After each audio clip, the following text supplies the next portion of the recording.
Good evening friends, शुद्धच ब्लॉगमध्ये सगळ्यांचे स्वागत आहे. कशा आहेत सगळेजण मस्त आणि स्वस्तच असतात. स्वस्थ राहा, मस्त आणि मजेत राहा. आत्ताच मी रसिकाकडनं आलेली आहे, विरांशकडनं रसिका आत्ता ऑफिसमधनं आलेली आहे. तर मी घरी आले, जरा फ्रेश झाली आणि म्हटलं चला आता गणपती बाप्पाजवळ ही समई लावूया. देवपुढे गजानन महाराजांसमोर आज दिवा लावते आत्ता आणि आपल्या देवाजवळ अशा प्रकारे मी सगळीकडे दिवे लावून उदबत्ती, दिवा, धूप सगळं लावती आहे. तर चला तर मग हे पहा समई लावते. हे पहा आता गणपतीसमोर ठेवते. हे पहा देवापुढे दिवा लावलेला आहे. गणपतीसमोर दिवा, उदबत्ती, इथे पण गजानन महाराजांसमोर दिवा, उदबत्ती आणि आतमध्ये देवाजवळ दिवा आणि उदबत्ती. हे बघा धूप लावायचे, स्टिक धूपची. हे बघा ही धूपची स्टिक लावती आहे महाराजांजवळ. हे श्री नारायण आणि ह्या लक्ष्मी देवी माझे भ्राता म्हणजेच मोठे बंधू आहेत. ते तुझे मामाश्री आणि ह्या मामी. कोण आहेत? गजानन महाराज आहेत ना. कोण असणार आहेत? महाराज आहेत आपले. सासूबाई विचारतात. चला आता मी हे बघा झालंय देवापुढे दिवा ते सगळं लावून झालेलं आहे. तर आता मी करणार आहे बघा बेसन लाडू करणार आहे. कारण का मला आता महालक्ष्मीची तयारी करावी लागणार आहे. गणपती आलेत, पण आता गौरी 2 दिवसावर येऊन ठेपलेले आहेत. आज आहे गुरुवार, शुक्रवार, शनिवार, रविवारी तर आव्हान आहे. तर 2 दिवसच माझ्या हातात आहे. मला जसं जमेल तसं मी टुकू करते.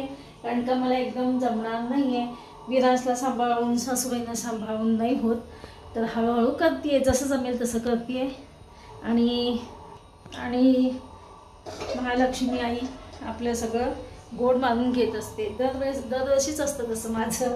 मला जसं जमेल तसं. पण यावर्षी तर कसं आहे झालं, सासूबाई खूप त्रास देतात आणि विरांसला पण सांभाळायला लागतं. त्याच्यामुळे मी जसं जमेल तसं करत असते. दूध वस्त असतं, सवळं नसतं माझ्याकडे. मी जास्त सवळं करत बसत नाही. आपल्याला जसं जमेल तसं शुद्ध मनाने, शुद्ध अंतःकरणाने केलं ना ते देवापर्यंत पोचत असतं. चला तर मग मी इकडं लाडू बनवते, बेसन लाडू.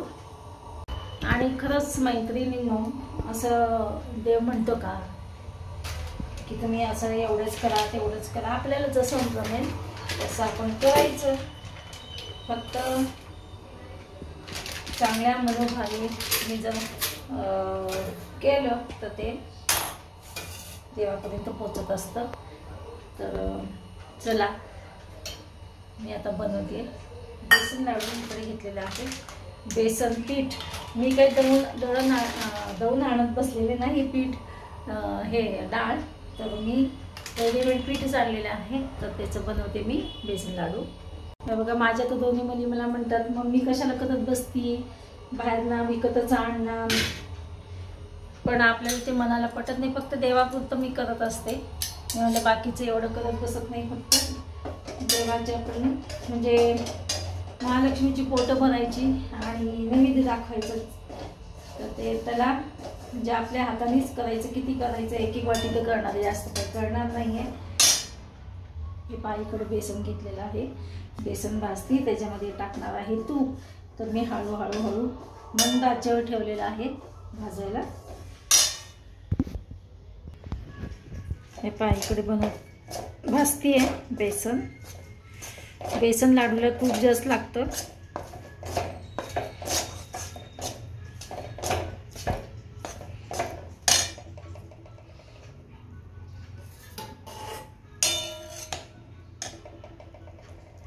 ते पहा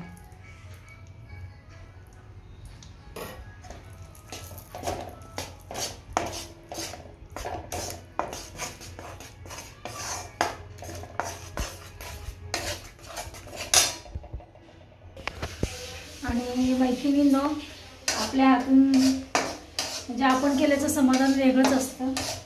की चला बाबा 4 लाडू का होईना आपल्या हाताने झाले ना, ते समाधान आपल्या मनाला वेगळंच असतं. त्याच्यामुळे ना मी म्हटलं मी नेहमीच्या पुरतं का होईना मी घरी बनवते, बाकीचं बघूया. मला जसं जमेल तसं मी करते. कारण का यावर्षी काय झालं, सासूबाईंना सांभाळणं फार कठीण झालेलं आहे. सासूबाई आज तर आमच्या मावशीबाई 3:30 वाजताच निघून गेलेले आहेत. त्यांचा आज ऋषीपंचमीचा उपवास आहे, तर त्यांना जायचं होतं दुसरी म्हणजे एकीकडे बोलवलं होतं. त्याच्यामुळे ते 10:30ला आले आणि 3:30ला गेल्या. त्याच्यामुळे मग काय होतं, आपण सारखं लक्ष द्यावं लागतं. तसंही सासूबाईंकडे सकाळ आणि संध्याकाळी जास्त लक्ष द्यावं लागतं. सकाळ दुपारच्या जेवायचं एवढं काही लक्ष द्यावं लागत नाही. जेवण केले की झोपतात, पडतात. सकाळी फार सगळं आवडत बसावं लागतं आपल्याला. चला असो. तर इकडे माझं बेसन भाजं चाललंय लाडूसाठी. आणि तुम्ही बेसन जेवढं चांगलं भाजताल खमंग असं, तेवढे लाडू छान होतात. चिटकत नाहीत. जे टाळूला चिकटतात म्हणतात किंवा जिभेला हे होतात, टाळूला चिकटतात. व्यवस्थित भाजले ना ते चिटकत नाही. ते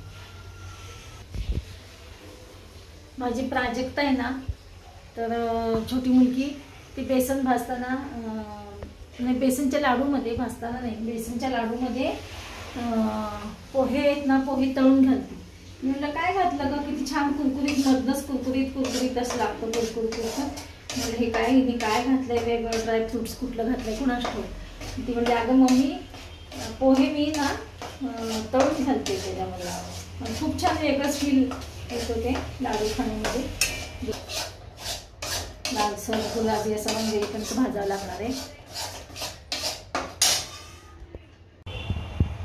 हे बघा, 1 वाटी मी पहिला बेसन भाजून घेतलं, पुन्हा 1 वाटी घेते. कारण का मला ते थोडं वाटलं, म्हणजे 2 वाट्याचं तर करूया बेसन लाडू. ह्या मापाने घेतले, ह्या मापाने.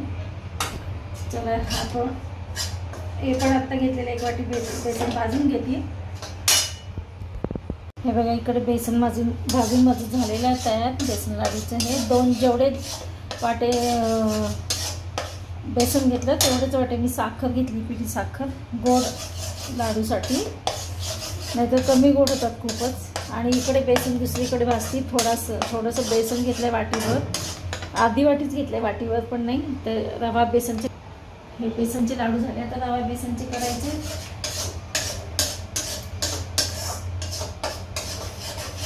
आमच्याकडे पोट भरणीसाठी रवा बेसनचे लाडू आणि करंज्या असतात. म्हणजे रव्याचे लाडू असतात, पण त्यात थोडं बेसन घातलं ना तर मऊसूत लाडू येतात. त्यामुळे मी करते असे.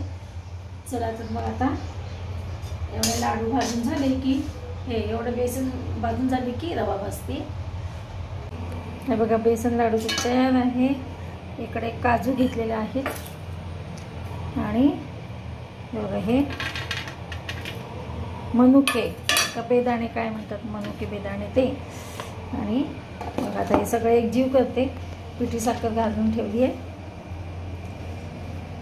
हे बघा, इथे बेसनचे लाडू इकडे तयार झालेले आहेत.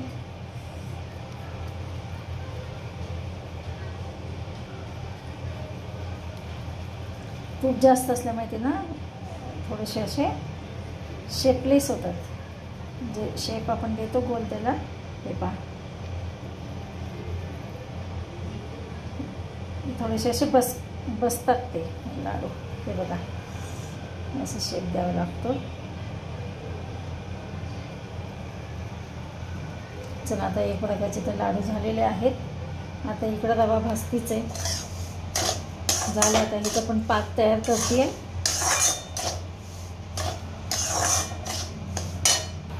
हे पहा, इथं पाक चालू, पाक तयार करते. इकडे